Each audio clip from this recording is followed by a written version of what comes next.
PA भाग 3च्या 5व्या सेमच्या गृह अर्थशास्त्राच्या विद्यार्थिनींचे मी प्राध्यापक डॉक्टर लता वाघेला वर्गामध्ये स्वागत करते.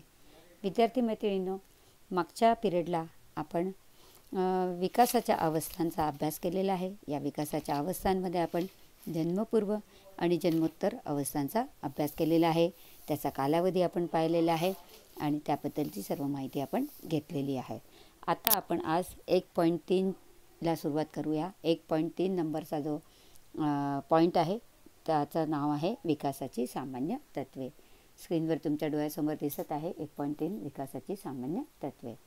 मानवी शरीरात विकासाच्या माध्यमातून काही स्थित्यंतरे घडत असतात. म्हणजे विकास जसजसा होतो तसतसं माणसांमध्ये फार वेगवेगळ्या प्रकारचे बदल घडून येताना आपल्याला दिसून येतात.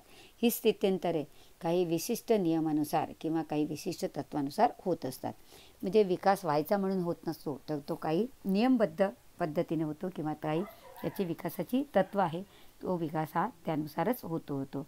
याचे अध्ययन केल्यास आपल्याला बालविकास क्षेत्रातील अनेक वैशिष्ट्यपूर्ण बाबींचा बोध होतो किंवा अनेक वैशिष्ट्यपूर्ण बाबी लक्षात येतात. आणि ही जी विकासाची तत्व आहे ती विकासाची एकूण 12 तत्व आहे. ती विकासाची तत्व खालीलप्रमाणे दिसून येतात. पहिलं विकासाचं तत्व आहे विकास क्रमबद्ध असतो, आहे ना.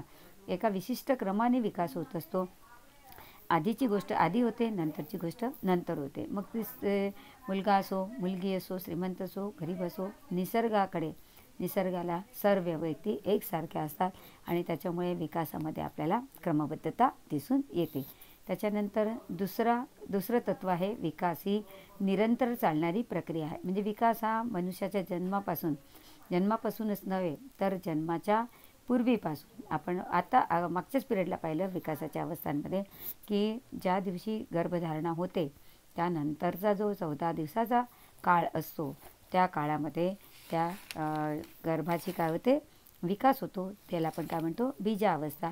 म्हणजे विकासाची खरी सुरुवात ही बीजावस्थेपासून सुरू होते. तर व्यक्ती मरेपर्यंत विकास हा निरंतर चालतो. कुठल्या ना कुठल्या बाबीचा विकास हा व्यक्तीमध्ये सतत घडत असतो आणि त्याच्यामुळे जन्मापूर्वीपासून म्हणजे बीजावस्थेपासून तर वृद्धावस्थेच्या अगदी शेवटच्या दिवसापर्यंत विकासाची प्रक्रिया मनुष्याच्या बाबतीत सुरू राहते. आणि हा विकास स्त्री आणि पुरुष दोन्ही लिंगांचा सारख्या प्रमाणात होत असतो. थोडाफार दोन्हीमध्ये फरक आहे, परंतु तो फरक लक्षात घेता काही वेळा म्हणजे स्त्रियांचा काही बाबतीत विकास किशोरावस्थेत मुलींचा विकास लवकर होतो, मुलांचा उशिरा होतो, परंतु विकास मात्र सर्वांचा सुरू असतो आणि तो निरंतर चालू राहतो. त्याच्यानंतर तिसरं विकासाचं तत्व आहे विकास घडून येण्यासाठी परिपक्वतेसोबत अध्ययनाची गरज असते.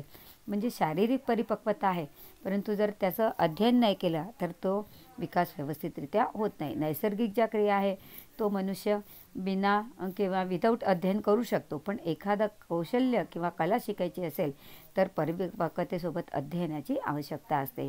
जसं उदाहरणार्थ सायकल चालवायची असेल तर सायकल चालवण्यासाठी पायांचे, हातांचे, बोटांचे जे काय म्हणतात नर्व्ज असतात किंवा नसा असतात, ज्याला आपण काय म्हणतो पेशी म्हणतात, तर त्या पेशी परिपक्व असतात.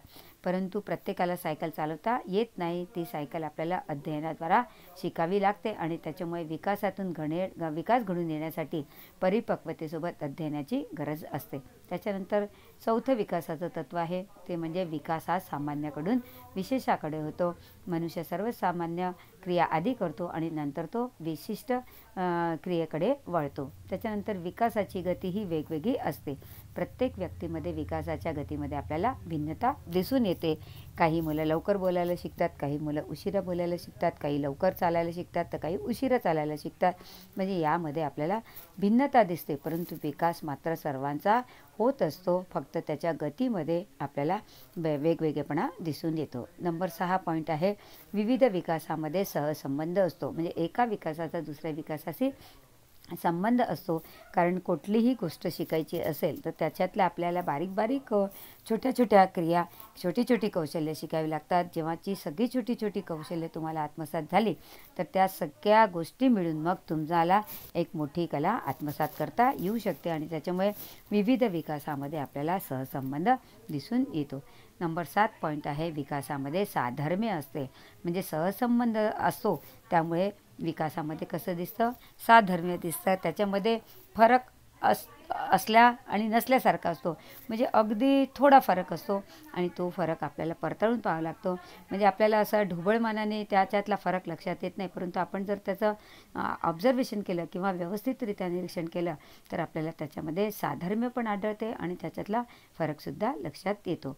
त्याच्यानंतर 8व्या नंबरचं तत्त्व आहे विकासाचा पायाभूत काळ फार महत्त्वाचा असतो. म्हणजे जेव्हा कुठलाही विकासाचा असतो, जसं आपण पाहतो की बिल्डिंगचा पाया महत्त्वाचा असतो. पाया जर महत्त्वपूर्ण झाला किंवा पाया जर मजबूत झाला तर बिल्डिंग मजबूत होते. तसंच व्यक्तीच्या बाबतीत म्हणजे सुरुवातीचा विकास असेल तो जर व्यवस्थित झाला किंवा त्या विकासामध्ये जर कोणत्याच अडचणी आल्या नाही तर पुढचा विकास हा चांगल्या प्रकारे होतो. की जसं उदाहरणार्थ पायाचा विकास व्यवस्थित झाला तर पायाशी संबंधित सर्व क्रिया मनुष्य चांगल्या प्रकारे पुढे आयुष्यामध्ये करू शकतो आणि त्याच्यामुळे विकासाचा पायाभूत काळ हा फार महत्त्वाचा असतो. त्याच्यानंतर 9व्या नंबरचं विकासाचं तत्त्व आहे विकासाला एक विशिष्ट आकृतिबंध असतो. म्हणजे एका चाकोरीबद्ध पद्धतीने विकास होत असतो. त्याचा एक क्रमला जसा लागलेला आहे तसं त्याचा एक आकृतिबंध, त्याला आपण पॅटर्न म्हणतो, तो पॅटर्न ठरलेला आहे. त्या पॅटर्ननुसार किंवा त्या आकृतिबंधानुसारच विकास होतो. त्याच्यामध्ये आपल्याला कुठल्याही प्रकारचा फारसा बदल दिसत नाही. हे सगळं निसर्गिक आहे आणि निसर्ग नियमानुसार होतं. त्याच्यामध्ये कोणाचीही सुटका नाही आहे. कोणाला अधिकही मिळत नाही आणि कोणाला कमी मिळत नाही आणि त्याच्यामुळे विकासाला एक विशिष्ट आकृतिबंध आपल्याला दिसून येतो. त्याच्यानंतर 10व्या नंबरचं तत्त्व आहे विविध अवस्थेनुसार विकास घडत असतो. मागच्या आपण पॉईंटमध्ये पाहिलं की विकासाच्या वेगवेगळ्या अवस्था आहे. प्रत्येक अवस्थेची वेगळी वैशिष्ट्य आहे आणि त्यानुसार विविध अवस्थेनुसार आपल्याला विकास होताना दिसून येतो. त्याच्यानंतर 11 नंबरचा पॉईंट आहे विकास प्रक्रियेत व्यक्तिगत भिन्नता आढळून येते. आपण बरंच पाहिलं की व्यक्ती म्हणजे गतीमध्ये जसं वेगवेगळा दिसून येतो तसंच व्यक्तिशः त्याच्यामध्ये आपल्याला भिन्नता दिसून येते. काही विकासाची गती लवकर होते आणि काहीमध्ये उशिरा होतो. तसंच व्यक्तिगत भिन्नता दिसून येते. ज्या मुलांचा बौद्धिक विकास चांगला होतो त्यांच्या विकासामध्ये आपल्याला थोडीशी काय म्हणतात स्पीड दिसते किंवा त्यांचा विकास हा जलद गतीने होताना दिसून येतो. त्याच्यानंतरचं शेवटचं तत्त्व आहे विकासाच्या संदर्भात भविष्यकालीन अनुमान करता येतो. म्हणजे लहानपणीच्या विकासावर आपण म्हणतो ना बाळाचे पाय पाळण्यात दिसतात. तर त्याच्यामुळे विकासाच्या संदर्भात म्हणजे जेव्हा सुरुवातीचा विकास आहे त्या सुरुवातीच्या विकासावरनं त्या मुलांचा भविष्यकालीन विकास कसा होईल याचा आपल्याला अनुमान करता येतो. समजा तो विकास योग्य प्रकारे होत असेल तर ठीक आहे, पण समजा योग्य प्रकारे होणार नाही असं जर आपल्याला लक्षात आलं तर त्याची विकास न होण्याची कारणे शोधून आपल्याला त्यावर योग्य त्यावेळेस आपल्याला उपाययोजना करता येतात आणि त्याच्यामुळे वरील 12ही तत्वांचा जोपर्यंत आपण अभ्यास करणार नाही तोपर्यंत विकासामध्ये येणाऱ्या अडचणी आणि त्यावरील उपाययोजना आपल्याला करता येणार नाही आणि म्हणून ह्या विकासाची जी 12 तत्त्व आहे त्यांचा आपल्याला स्वतंत्रपणे अभ्यास करावा लागेल किंवा स्वतंत्र विचार करावा लागेल. तो विचार आपण पुढच्या तासिकेला करणार आहोत.